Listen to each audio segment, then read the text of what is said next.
বিচারাধীন বিষয় এবং আমি সরকারের পক্ষ থেকে এই মামলাটা করেছি। আমি এই বিষয় নিয়ে কিছু বলতে চাচ্ছি না। আমরা রায়টা পেয়ে নিই, আমরা অবশ্যই দেখবো আমরা রায়।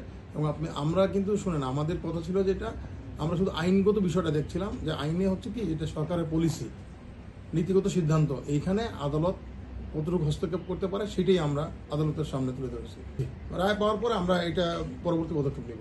আমি আপনাকে একটা কথা বলি যে আদালতের একটা আদেশ, আদালত আদেশ দিয়েছেন, সেই আদেশের বিরুদ্ধে সরকারও তো আপিল বিভাগে গিয়েছে। কিন্তু এই মুহূর্তে এই ধরনের যে আদালতের প্রতি যে ওনাদের আন্দোলনটা, আমি মনে করি যে এটা ওনাদের না করাই উচিত হবে। ওনাদেরকে আমি বলবো, কারণ আদালতে যেটা বিচারাধীন বিষয়, সেই বিষয়টা রাজপথে না করে আদালতে তো আসে, এটা তো বিচার হবে। সেই ক্ষেত্রে ওনারা একটু ধৈর্য ধরার আমি অনুরোধ করব। ওনারা এগুলো না করে ওনারা আন্দোলনটা যেন আমি জানি না ওনারা কেন করতেছেন, কিন্তু আমার মনে হয় আন্দোলন না করলেই ভালো হতো।